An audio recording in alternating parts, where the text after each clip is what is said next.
बिस्मिल्लाहिर्रहमानिर्रहीम। अस्सलाम वालेकुम नाज़रीन, आप यूट्यूब चैनल देख रहे हैं, मैं इमरान खान हूं। सुहेल अफरीदी ने ऐसा क्या कहा जिसको बुनियाद बना के सारे रल के उन्हें पड़ गए। ये ना पाकिस्तान की मिलिट्री एस्टेब्लिशमेंट का एक पुराना तरीकाकार है कि अपने मुखालिफ को एक कदम पीछे हटाओ। जब ये उसे एक कदम पीछे हटाते हैं तो फिर इससे दो फायदे होते हैं। एक तो एस्टेब्लिशमेंट का अपना एक कदम आगे आ जाता है, और दूसरा एस्टेब्लिशमेंट अपने मुखालिफ को पीछे हटने की आदत डालना शुरू कर देती है कि अब तुमने पीछे हटना है।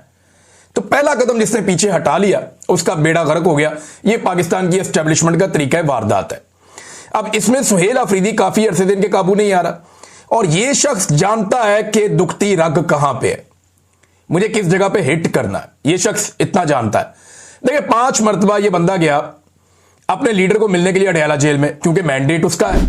खैबर पख्तूनख्वा के अवाम तो जानते नहीं सुहेल अफरीदी को, ना वो जानते हैं गंडापुर को, ना वो जानते हैं जुनैद अकबर को, वो तो जानते हैं जनाब इमरान खान को। उन्होंने वोट दिया इमरान खान को, और इन सारों को कहा कि तुम्हारी ड्यूटी इमरान खान को जेल से बाहर निकालना है, बाकी हमें तुमसे कुछ नहीं चाहिए। ये हुआ था इलेक्शन।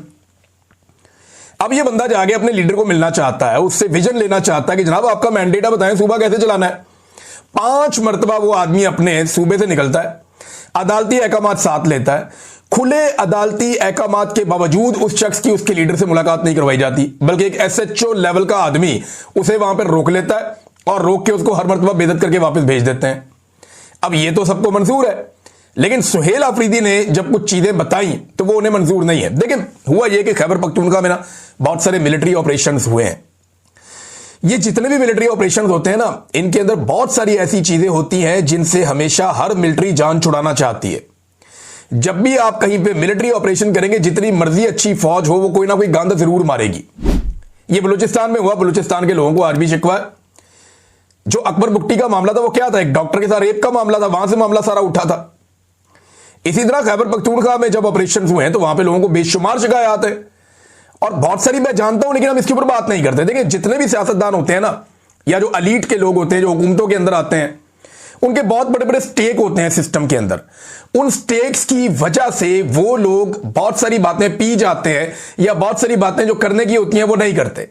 वो ये कहते हैं कि यार ये बातें करेंगे तो मामला खराब हो जाएगा, मेरा ये वाला स्टेक है ये खराब हो जाएगा, मेरी हुकूमत खराब हो जाएगी, मेरे ताल्लुकात एस्टेब्लिशमेंट से खराब हो जाएंगे। लेकिन अजीब बात यह है कि ये जो वजीर आला खैबर पख्तूनख्वा का, इसके स्टेक्स बाहर नहीं है, इक्तदार में भी नहीं है अभी तक। इसका जो वाइड स्टेक है, जो बहुत बड़ा है, वो अडयाला जेल के अंदर बंद है। और ये है मिडिल क्लास आदमी। इसको इस बात का पता है कि ये सारी जिंदगी भी एड़ियां रगड़ता, एस्टेब्लिशमेंट की भी गुलामी कर लेता, तो ये कभी वजीर आला खैबर पख्तूनख्वा नहीं बन सकता था। इमरान खान के साथ वफादारी निभाई है, उसके नजरिए के साथ खड़ा हुआ है, तो ये वजीर आला खैबर पख्तूनख्वा बन गया है। उसको इस बात का पता है। देखिए, अगर सुहेल अफरीदी ने किसी वक्त भी इस हुकूमत को अपनी कमजोरी बनाया, या किसी वक्त भी पाकिस्तान की एस्टेब्लिशमेंट को इस बात का जरा सा भी शुबा हुआ कि इस आदमी को अपनी हुकूमत गिरने का खतरा है, या इसको अपनी हुकूमत से प्यार हो गया है, तो फिर वहां कहानी खत्म हो जाएगी सुहेल अफरीदी की। उसे इस बात की परवाह नहीं है, और उसने अब वो सच बोलना शुरू किया जिस सच को हमेशा बड़े बड़े लोग छुपाते रहे हैं। देखिए, मैं इस पे एतराज कर दिया, एकदम रोला डाल दिया जी मस्जिद के अंदर कुत्ते बांधे फौज ने, और हमने जब उन्हें कहा, उन्होंने कहा आप भी कुत्तों की तरह ही हो, यानी आप में कोई फर्क नहीं है कुत्तों में और आप में। और ये सुहेल अफरीदी ने एक बात बताई, लेकिन यहां सुहेल अफरीदी ने एक बात नहीं बताई, और बातें भी बताई थी। सुहेल अफरीदी ने यह भी बताया था कि एक एक घर की 10-10 लाशें हमने उठाई हैं। इस पे तो किसी ने सवाल नहीं उठाया, किसी ने नहीं कहा कि सुहेल अफरीदी झूठ बोल रहा है। सुहेल अफरीदी ने एक और मुतालबा भी किया था कि मेरा मुतालबा है कि बॉर्डर पर तैनात तमाम लोगों के असासे पब्लिक किए जाएं, ताकि हकीकत सबके सामने वाज़ेह हो जाए कि वहां से ये लोग अंधाधुंध पैसा बना रहे हैं, सिक्योरिटी फोर्सेज के लोग। इसके ऊपर भी किसी ने आवाज नहीं उठाई, इसके ऊपर भी किसी ने रोला नहीं डाला। अब इन बातों के ऊपर भी तो आवाज उठानी चाहिए ना। बेगुनाहों की अमवात का भी उसने जिक्र किया, उसके ऊपर किसी ने बात ही नहीं की। सारे के सारे आगे मस्जिद वाली बात पे। हालांकि एक इंसानी जान की हुर्मत काबे की हुर्मत से ज्यादा है, यह मेरा दीन कहता है। मैं कोई बाहर से नहीं लेकर आया ये स्टेटमेंट, और ये मैंने इन्हीं मौलवियों से सुनी है जो इस वक्त उछल उछल के बयान दे रहे हैं कि एक इंसानी जान की हुर्मत जो है वो काबे की हुर्मत से ज्यादा है। तो आप एक मस्जिद की बात करते हैं, यानी यहां पे आप मस्जिद की बात करते हैं। ओवर रिएक्ट कर रहा है सिस्टम। ये सिस्टम बहाना ढूंढ रहा है कि कहां पे हम सुहेल अफरीदी को दीवार के साथ लगाएं या एक कदम पीछे हटाएं। आज से कुछ अर्सा पहले आपको याद होगा, एक आजान देने का सिलसिला शुरू हुआ था पाकिस्तान के बाहर। कुछ दोस्त हैं, उन्होंने ये शुरू किया था, अहमद अली साहब वगैरह, कि जनाब हमने आजान देनी है। तो उन्होंने आजान देने का सिलसिला शुरू किया और एक उसका नाम भी रखा मिशन नूर। तो एस्टेब्लिशमेंट में फौरी तौर पे उनको एक कदम पीछे हटाने के लिए मिशन नूर के नाम को मुतनाज़ बना दिया, मौलवी लॉन्च कर दिए, बंदे लॉन्च कर दिए। अच्छा, उन लड़कों ने कहा जी हम तो एक कदम पीछे नहीं हटते, इसका यही नाम रहेगा। उन्होंने पहली मरतबा कहा कि जी ब्लैकमेल ही नहीं होते, जो करना कर लो, और उन्होंने कामयाब अपना मिशन पूरा भी करके दिखाया। पाकिस्तान भर से लोगों ने अजानें दी, बहुत बड़ी एक्टिविटी हुई पूरे पाकिस्तान में। बल्कि इमरान खान ने जेल में सुना, उसने कहा जी मुझे पता होता मैं भी अजान दे देता। तो अब ये सुहेल अफरीदी को दीवार से लगाना चाहते हैं, एक कदम पीछे हटाना चाहते हैं, ओवर रिएक्ट कर रहे हैं। ये कोई इतना बड़ा स्टेटमेंट सुहेल अफरीदी ने नहीं दिया। एक इंसान की जान की कीमत इससे ज्यादा है जो ये मस्जिद के अंदर कुत्ते या जानवर बांधने वाली बात है।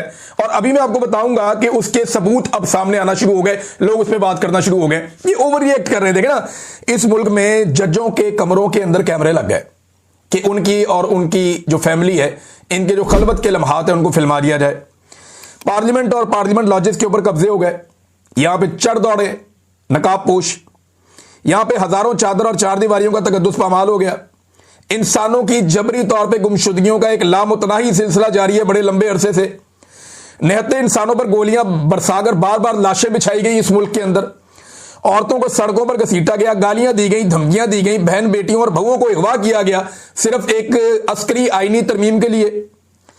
माओ के गिरबानों में हाथ डाला गया सिर्फ इलेक्शन चोरी करने के लिए। पूरा का पूरा इलेक्शन ही चोरी कर लिया गया। इद्दत जैसे घटिया तरीन मुकदमात बनाए गए। हजारों बेगुनाहों को जेलों में डाल दिया गया। सैकड़ों मसाजिद को भी हाल ही में सील किया गया है। क्या आप सारे नहीं जानते कि वहां पे नमाजें और अज़ानें बंद हो गई थी? बेशुमार ये किया गया। इस्लामाबाद में रातों रात एक मस्जिद ही पूरी ढा दी इन्होंने। वो तो फजल रहमान वालों की मस्जिद थी, वो आगे चढ़ गए, उन्होंने कहा दोबारा बनाएंगे। इन्होंने पैसा भी दिया उनको, जान छुड़ाई उनसे। ये सिर्फ ओवर रिएक्ट कर रहे हैं, सिर्फ सुहेल अफरीदी को दीवार से लगाने के लिए। कोई ऐसी बात नहीं है, खातिर जमा रखें, किसी को कोई तकलीफ नहीं हुई। एस्टेब्लिशमेंट ने इसको एक मौके के तौर पे लिया है। मेरे ख्याल में एस्टेब्लिशमेंट ने जल्दबाजी की, उन्हें इंतजार करना चाहिए था, इससे बेहतर मौका शायद उन्हें मिल जाता। लेकिन यहां पे वो एक्सपोज हो गए। मस्जिद में कुत्ते बांधने वाली बात, और ये तो साबित शुदा है ना। यहां मैं आपको बढ़ के सुनाता हूं, ये देखें बहुत सारे लोग बता रहे हैं। एक तो जनाब कुछ सहाफ़ी हैं, उनको लॉन्च किया गया। एक सहाफ़ी है, वो कुछ कह रहे थे, तो इसके जवाब में वहां पे जो मौलाना नसीम अली शाह साहब है, पाकिस्तान तहरीक इंसाफ के नेशनल असेंबली के मेंबर हैं, NA 39 से, बन्नू से, वो ये कहते हैं सहाफ़ी को मुखातिब करते हुए, आप इंतहाई मोतमद सहाफ़ी हैं, वज़ीर आला साहब कबायली इलाकों से ताल्लुक़ रखते हैं। अगर आपको वज़ीर आला के कॉल पर भरोसा नहीं तो बराए मेहरबानी माइक उठाएं और ज़िला खैबर में जाकर वहां अफरीदी कबाइल से इंटरव्यू लेकर पता कर लें। जबकि इसी इंटरव्यू को अपने इदारे के जरिए बगैर किसी कट के ऑन एयर भी कर दें, ताकि पूरी कौम को मालूम हो जाए कि वज़ीर आला का बयान सच है या झूठ है। खुली ऑफर दे दी उन्होंने। एक और वहां पे पाकिस्तान तहरीक इंसाफ के अहदेदार हैं, वो कहते हैं जी आ जाओ, पाकिस्तान के जितने सहाफ़ी आना चाहते हैं मैं ले जाता हूं, आपको तीरा में ले जाता हूं, खैबर में ले जाता हूं, चल के इंटरव्यू करें, लोग आपको बता देंगे। अगले वीलॉग में आपको बताऊंगा। अब तक के लिए इतनी, अपना ख्याल रखिएगा, अपने चैनल का भी। अल्लाह हाफ़िज़।